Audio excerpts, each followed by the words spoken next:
bedroom, man. Please come. Two brutal shootings. It appeared to be an execution.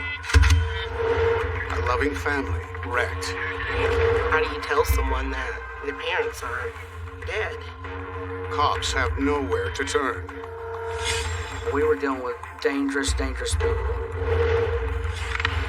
Everyone is a suspect. Until they discover the whole crime could be caught on camera. Let's see what's on the video. It's the big break.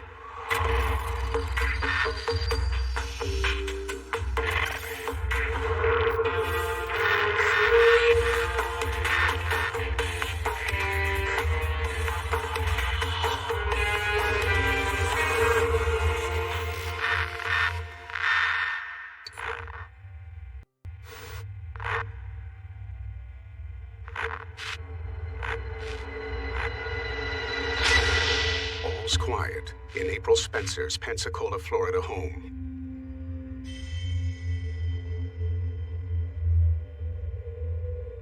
That is, until her neighbor's 11-year-old daughter runs there screaming. Something horrible's happened next door. April instinctively dials 911.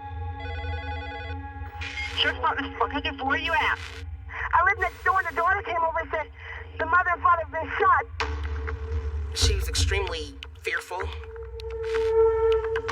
And she said they've been shot? Yes. I was a little scared going next door, but I had to find out what was going on. Man, I don't want you to be in any danger, okay? Okay, what's going on? They're in the bedroom, ma'am. Please come. I don't think those images will ever leave me. Ma'am, I'm sorry. Please come. Pensacola Sheriff's Department quickly sends multiple units to the scene. When you're headed to the scene, you're really anxious. You're just trying to prepare yourself. What is it that's going to happen? You're trying to figure it out before you even get there sometimes, without even knowing anything. In just minutes, police are there. When we first arrive, we see that most of our patrol units from that district are there. You know that it's serious. Right away, you know you're dealing with something that's bigger than you normally do. Somebody's broken in using brute force. We see the door was kicked in. Whoever did this could still be here, lying in wait. Anxious cops sweep the house with fingers on triggers. Then, an alarming sight.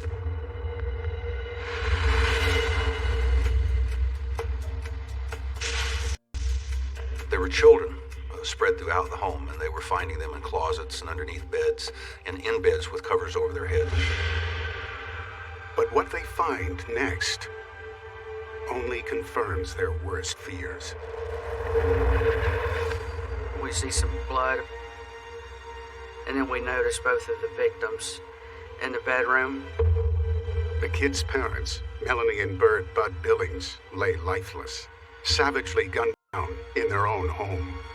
They had been shot at point-blank range. It appeared to be an execution. I mean, obvious. It wasn't any type of murder-suicide. Almost execution-style murder. I mean, it's pretty horrendous. 20 miles away, the Billings' eldest daughter, Ashley, gets a call from neighbor April to get home ASAP. April was very hysterical. At that point, I had no idea what had happened. I'm assuming an accident had happened, that someone had fallen, or there were so many things going through my head. Ashley's parents are generous people who foster a large and loving family. See the monkeys? My mom and dad were soulmates. They found each other later, in life. My dad had previous children. My mother had myself and my sister. Once they marry, Bird and Melanie begin adopting children with special needs. My mother felt like she could give a wonderful life to babies that had special needs, that she just felt that was her calling. And of course my dad would do whatever she wanted, and he had that love for children also. They fill their cheerful home with 9 boys and girls. Bud and Melanie were most gracious, kind-hearted people you would ever want to know, full of life, full of jokes. Everything was about laughter and fun and just living life. They were awesome. Every time you walk in, you hear laughter and life.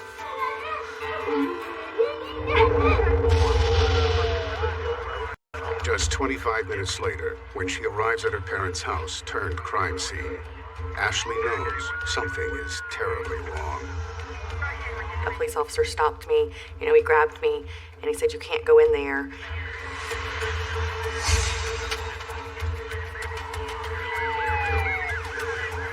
How do you tell someone that their parents are dead? I don't know what I was thinking. It was just a completely numb feeling. For them to be taken away in that manner was absolutely devastating. Absolutely devastating.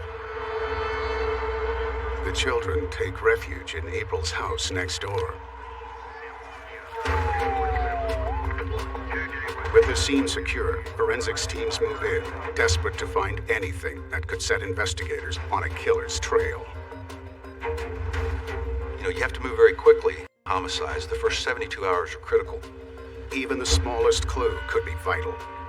The first few hours is about preservation of the scene, and then the collection of the evidence at the scene. We're looking for hair, physical evidence, whatever it is that you can get. But for now, their search uncovers very little. We didn't have any firearms to recover. They didn't leave any physical evidence except for some shell casings. A murder weapon's fingerprint. But until they find the matching gun, the shells are useless. The break-in suggests the killer may not have known the victim at all. Our greatest fear is the random killing. Those are the ones that almost always go unsolved, unfortunately.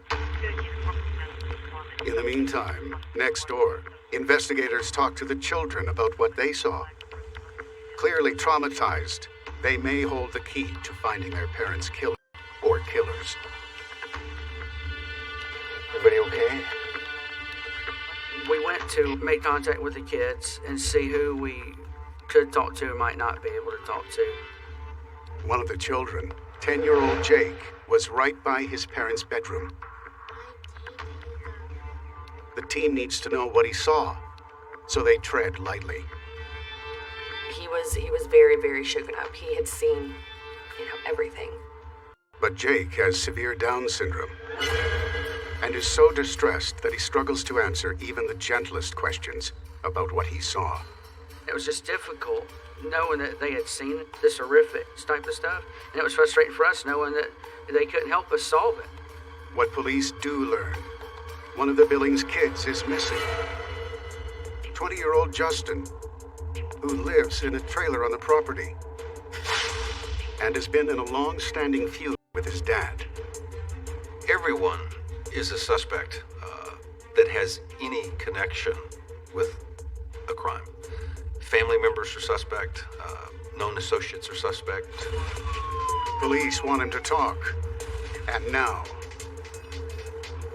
Even while the crime scene is still being processed, they find him right where he lives, on the Billings property. But they question him at the police station, where everything goes down on videotape. He was really, really nervous, acting really strange. I didn't know I had to be that serious, because I don't think that's funny at all. At that time, we just got a vibe that maybe this kid could possibly be involved. I'm not busting your chops, man, but you gotta help us. I mean, for God's sakes, your parents just got killed. The detectives tried pinning down where Justin was at the time of the murder. You and Greg were together? Yes, sir. Okay, I guess let's start there. got a call from his grandparents saying, dinner's ready, come on over and eat. After we got done eating, we went back over towards Greg's parents' house. Got the call from my sister saying that I need to go back to my parents' house. Something's wrong, to get there as fast as I can. Justin's alibi needs checking. But right now, something even more important has been discovered at the crime scene. I don't know anything else. Police have found a new witness. And it will change everything about this horrific murder. Bird and Melanie's home is rigged with not one, not two, but 16 surveillance cameras. For the investigators, it's a gift. Has this murder been caught on tape?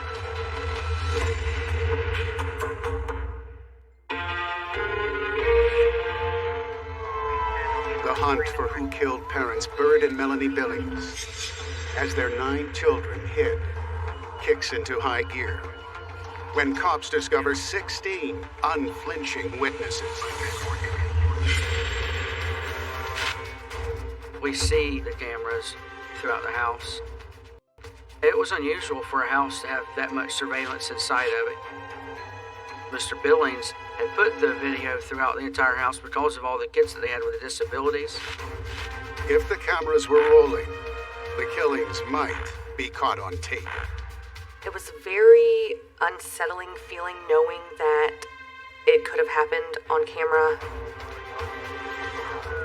The video was probably going to be the most important piece of evidence we had in this case. So right away, we got our tech guys to come out to the scene and we're starting retrieving it. Police technicians begin retrieving the video footage from all the cameras. It will take time. The only witness to the crime, the state-of-the-art surveillance system, holds hundreds of hours of footage. The vital clue could be on any of 1 million video frames. Every one must be handled with care.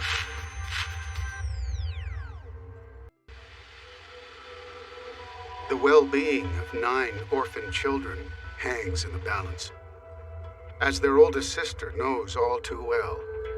I was in survival mode. It was very difficult to know what each of the children needed at that time.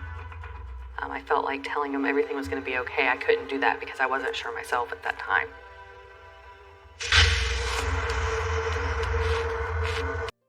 Hours after the bodies are first found, while police wait for the CCTV footage to be processed, they revisit the house.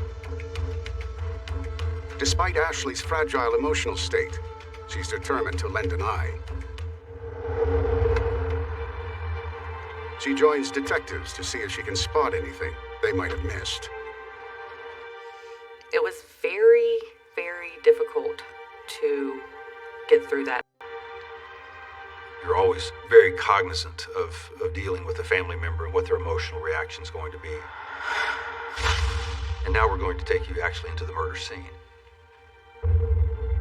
Ashley's emotional and mental condition was very critical. But her efforts pay off when Ashley notices 2 key items are missing: her dad's black briefcase and the family safe. Ashley told us that Bud carried a tremendous amount of cash around with him. He was known to have at least $100,000 in that black briefcase at all times. Could this be a burglary gone horribly wrong? Bird is a wealthy and well-known businessman running an all-cash business, financing cars. That explains all the cash on hand, but it's a business that attracts its share of shady characters. They got specifically 2 items that should have had a sizable amount of cash in the home. That is always indicative of inside information. Someone had an association with Bird Billings to know this is what you need to do if you're going to rob this family. Ashley assisted us in all of the things that might be associated with a normal murder. Business associates, Did someone owe Bert a tremendous amount of money? Had they stolen from him? Had there been, recent blow-ups or run-ins? Someone who fits that profile is a local used car dealer named Tom Johnson. He knows Bird and about the hoard of cash in the house. Great, excellent. They were very close business partners for several years. The individual got greedy and started doing things behind my dad's back. And I think that this individual just got in over his head more and more. $60,000. Tom Johnson owes Bird a lot of money from selling cars and pocketing the proceeds. Bud was not getting his payment for the financing of the cars. He owed Bud significant amounts of money, in the hundreds of thousands of dollars. And when my dad finally decided to pull out, it just created a big problem for everybody. There was definitely blood between them. Ashley, really adamant this guy was somehow involved in their parents' murder. Heavily in Bird's debt, Tom Johnson becomes the prime suspect, with a perfect motive for wanting him dead. Investigators waste no time getting in front of him. We had went to the car lot to make contact with this individual. How can I help you? While we were interviewing him, we got a bad vibe from him. He was just real nervous, real shaky, wasn't very direct with some of his answers. There's certain demeanor that we look for. All the clues were there of him being deceptive. But suspicion is all cops have on him. Nothing solid, for now. Meanwhile, at police headquarters, another part of the investigation has a breakthrough. The security video from the crime scene is ready for viewing. Everything rests on it. Police desperately hope it will tell them something, or Bird and Melanie's murders may never be solved. And now, the team watches for the very first time. We really think that this video is going to help us solve this case. And what they're seeing shocks even the most seasoned detective in the room. It was pretty silent when we first saw it. We've dealt with murders. That was our job and that's what we did. But we have never seen anything like this.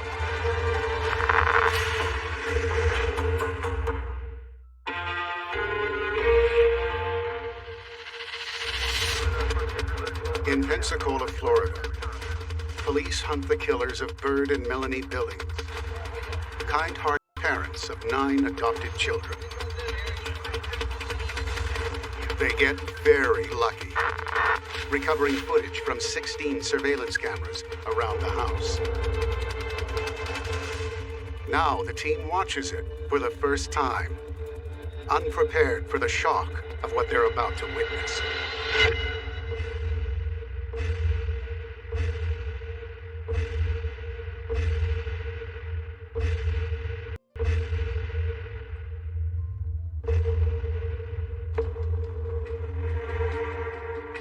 Can you stop that? Can you zoom in on that? They were dressed in military garb. They used military-type weapons. They looked very, very dangerous. They count 3 masked intruders breaking into the front, and 2 more entering through the rear. This was a simultaneous entrance from the front to back at the same time, meant to have a tremendous shock effect on the family, and of course, obviously it worked. Bird and Melanie are confronted in no time. One individual gets a hold of Mr. Billings and then shoots Mr. Billings in the leg. As soon as Mr. Billings gets shot in the leg, looks like they have a conversation. Then they go towards the bedroom.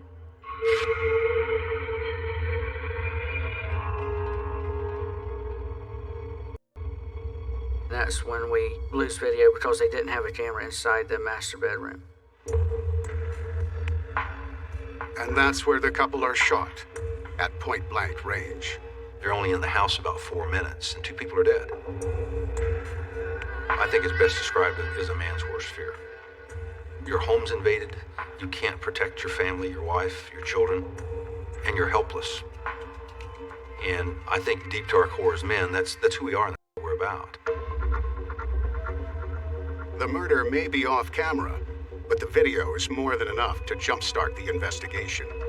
We felt like whoever did this knew exactly what they were doing and planned on doing. Organized crime was always a consideration because of the style of murder. They're sick people. They're mean. Evil, even. For now, there's no way to ID the masked killer. But police seize upon the most obvious clues. 2 vehicles. The largest piece of evidence we had was the video footage of the vehicle that was used. So finding the van was critical.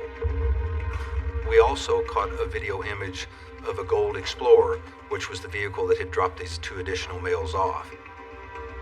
A red van. A Gold Explorer. If they can find the vehicle's owners, there's a good chance the lead could take them further. But without a clear shot of the license plates, the sheriff reaches out for help, releasing images to the public. Police have now released pictures of that van and are asking the public for help in locating it. There are lots of Gold Explorers in the area, but someone out there must recognize the distinctive red van with its custom grille. The reach of the media is into every home. A red van spotted on surveillance cameras. We made sure that it was on every television screen in the local area, and so we had thousands of eyes looking for a red van. Putting that out to the media is the quickest, fastest way that we're going to generate some type of connection between the van and the people who are driving it.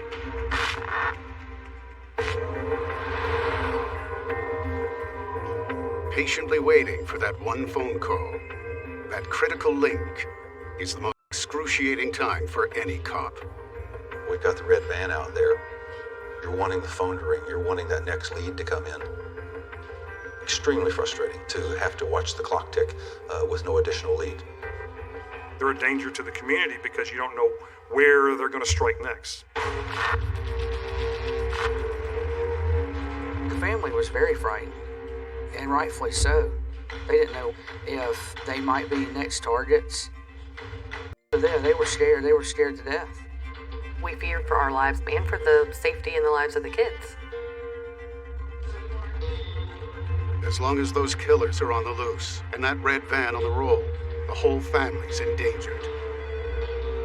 36 hours since the murders. Hey, Sheriff. We got a call from a gentleman who said, I have your van. I'm on the phone, and by the way, I'm looking at it. It's right across the street. Now, it's a race to confirm what could be the biggest break they'll get. You know, you have to move very quickly. We don't want the van to be destroyed. We don't want the van to be transported out of the local area.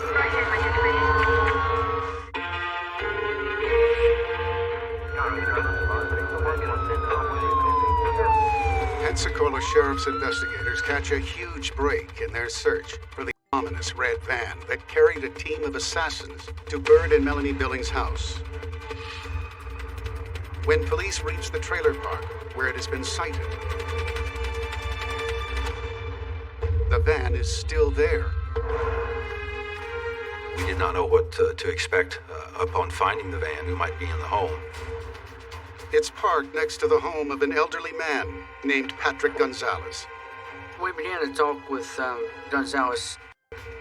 He was not in very good shape at all, kind of down on his luck.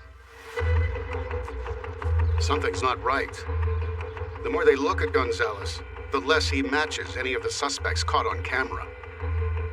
Because of his health, his age, it was quite obvious that he couldn't have been one of the ones that went in the house and committed this crime. Is that your van? Patrick Gonzalez claims the van belongs to his son, and it's under repair and hasn't been driven in weeks. His story was that the van didn't even run. Gonzalez is looking like a dead end. When another tipster calls in about another red van, units rush to a local convenience store where it was sighted. Once more, security cameras are on site.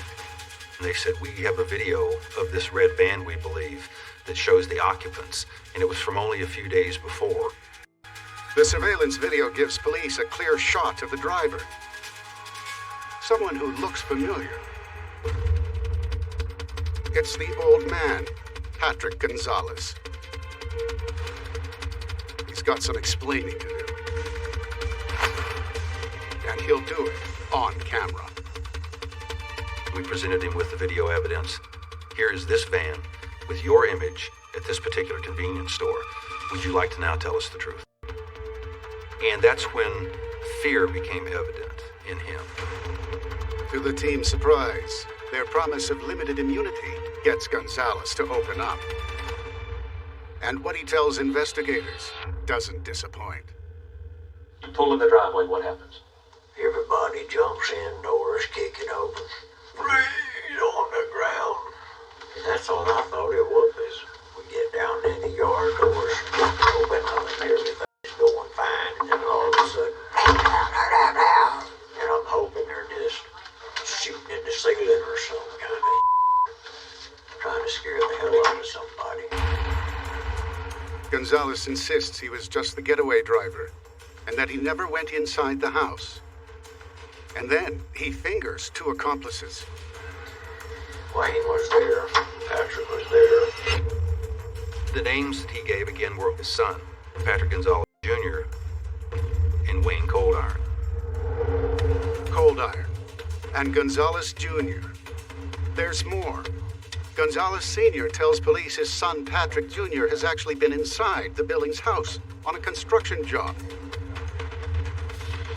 So he knows the layout, and possibly about where the cash is kept. But Patrick Gonzalez Sr. has already lied to police about the van being under repair. Why would he tell the truth now? By accusing his son, he might just be concocting the perfect out. The worst thing you could have is to have your whole case built around one person, Gonzalez Sr., who had a troubled past, to say the least. We had a father implicating his son. We know that that's probably one of the weakest kinds of evidence. You grab Coldiron and Gonzalez Jr. and you bring them in to try to get them to confess. You're a suspect in this right now. That's what we're sitting here trying to tell you from the get-go. We're trying to I didn't know that. But instead of a confession, they get a yarn that turns his dad's story on its head. Thursday, what were you doing? That was the day that he got all pissed off at me, so. Your dad did? Mm-hmm. Why? Because he gets to bed at like 6, and I got there a little bit later than what he wanted me to get there. What'd you do after that? I think I had a bird, chatted with him for a while. Got some serious issues, so don't take anything he says to, oh my God, this guy's a suspect, because he's just, the guy's got brain damage, you know that. I mean, I don't know if y'all know that, you will know that, but he's got brain damage. He took a position of complete total deniability, accused us of having browbeaten an old alcoholic man into saying things that were not true. First of all, he didn't do that. I know my dad. He's not capable of that. For that matter, I'm not capable of what happened there. I'm not capable of that. Gonzalez Jr. was arrogant, a very superior attitude. An attitude of I'm the smartest man in the room. Right on camera, Patrick Gonzalez Jr. shrugs off every allegation against him. Coldiron denies it all too. Both Coldiron and Gonzalez Jr. are denying any involvement, and all we have now is one witness that says, no, these folks were involved. We didn't have sufficient amount of evidence to secure an arrest warrant at that point. So therefore, we had to allow them to leave. The break that we need is for someone to start telling us the truth. 40 hours since the brutal crime went down. 3 suspects. 2 denials. Only hard evidence can decide who is telling the truth. Pressure from the bereaved family grows with every passing hour. I wanted answers. I wanted to know why. I wanted to know how. So do police. They execute a search warrant at Gonzalez Sr.'s trailer. The house is not in the best shape, dirty, mainly. Still, there's one thing that looks neat and tucked in. So the sergeant sees this shoebox that appears to be new and in excellent condition. For whatever reason, he felt that it was out of place. The shoebox is empty. But officers are very interested in what it once contained. This shoebox held some black military boots. Police take a second look at the crime scene video. This time, they're looking for something very specific. Footwear. And find it. The masked gunmen were wearing black boots. Is it just a coincidence? I'm like, I think this shoebox probably came from Walmart. I bet we can take that to Walmart, because their security is so excellent. Scan that code, I bet you they can tell us exactly when it was bought. It's just a hunch, but worth the price of admission. They are able to tell us exactly what time the box was bought. And they have security video of the moment the boots were purchased. They started helping us retrieve video. When we start viewing it,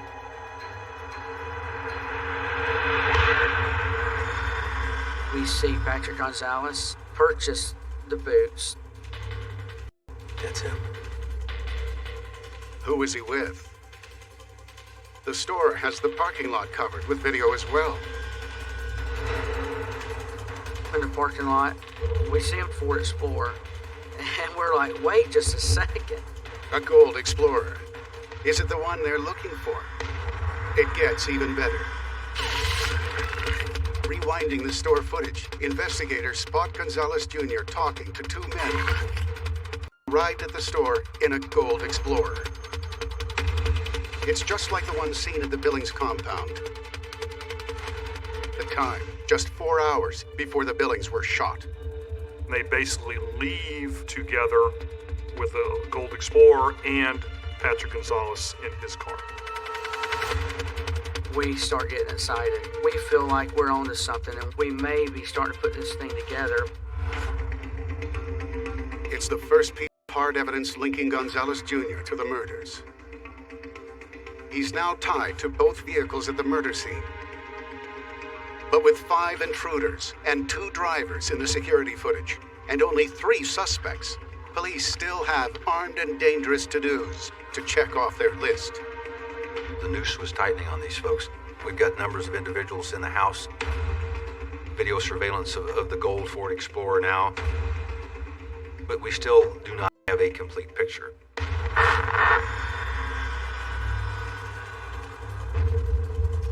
And then literally a bolt from the blue. 2 young black males turned themselves in. We don't know what they had done and what they played in the case.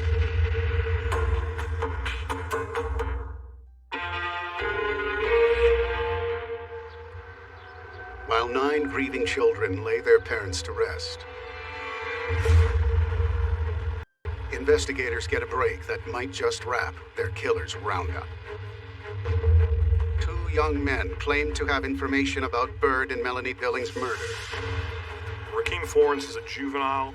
Frederick Thornton, he was 19 at the time. Frederick Thornton was a friend with Rakeem for a number of years. They are out of work, they're not in school. They have come into the sheriff's office after discussions with their family. Again, the interviews are on these cameras for evidence. And it's must-see TV. I was scared, you know what I'm saying, until my mom came to me like, you just gotta break it down to me and tell them the truth. And the truth seems to come firsthand. Because they were there for the Billings murders. The target, Bird Billings' briefcase and safe full of cash. It's still light outside? Yeah, it's light outside. It ain't dark, you know what I'm saying? They were the 2 individuals that entered through the laundry room and kitchen area. And they had been integrally involved in the robbery and the murder. Pat had shown y'all pictures of the house. Do you remember how many pictures of the house he had? 4 or 5 of them. So they told a complete story from beginning to end. We now knew the sequence of events inside the home, and even that which was not covered by video surveillance. and they each corroborated each other's story. Do you recognize anybody there by the name of Pat?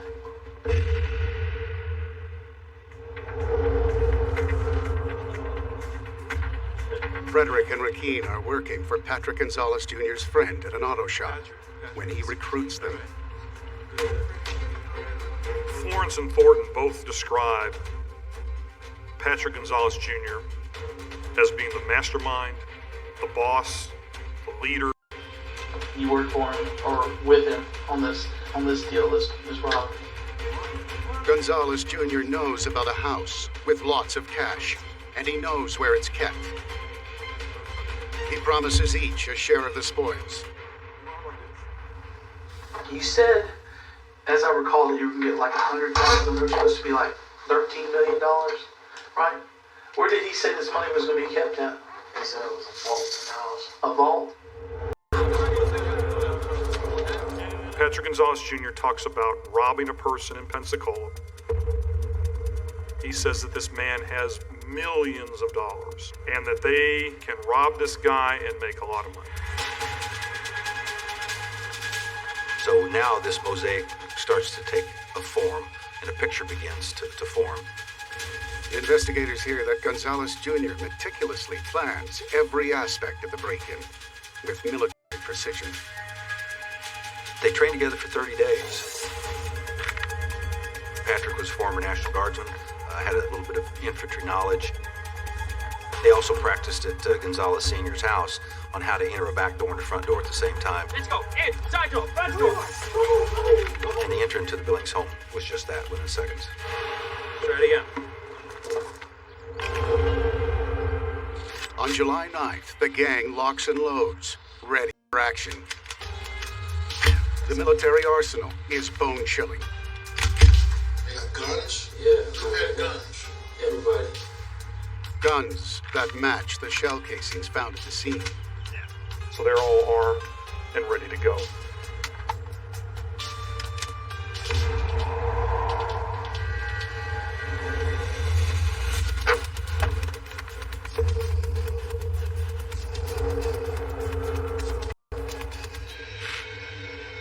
Raheem Florence kicks that door in. They come in through that side door. They immediately see Mr. and Mrs. Billings. You stay where you are! Gonzalez Jr. makes a beeline for Bert Billings, Where is the money? then shoots him in the legs. Tight him up! Let me go. Hey, now, look at me! Where's his seat? As the children scatter and hide,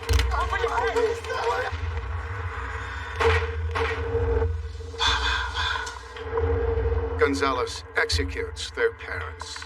Get the safe now! The invaders take Bert's briefcase and safe and make their escape. As they drive away, Gonzalez threatens the rest of the crew. I killed him. And he was like, if anyone of y'all says something, I'm gonna kill y'all and your family. Their involvement and confessions was the last domino that we needed to tip over to bring the rest of the dominoes down. Anything else you can remember? Police take down Gonzalez Jr. and his cohorts, 8 in all, to the immense relief of the Billings family. I asked you if there was anything that I could do for you, and your response back to me was, Sheriff, the people who did this. It is my honor today to tell you, Ashley, and your family, we have found them, and they are in custody. Once the sheriff told us that all 8 people had been arrested, that was definitely a sense of relief. It's a case that would never have been solved without alert police, armed with video surveillance, in stores, police stations, and in the Billings home. It was proof waiting to be discovered. The videotapes were so critical in the solving of this case. It tied all of this disparate group of characters together. On October 28, 2010, after a 4-day trial, Patrick Gonzalez Jr. is found guilty on 2 counts of murder and armed home invasion robbery.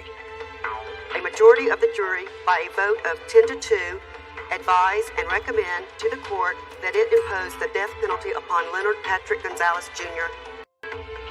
Today, he sits on Florida's death row. The other 7 are convicted as accessories and sentenced to a combined 200 years behind bars. I do have a sense of closure because I feel like the person responsible for shooting my parents, for actually shooting them, is where he's supposed to be. In this crime, as in so many others, the camera is the unblinking witness that sees it all and never lies. Keep watching.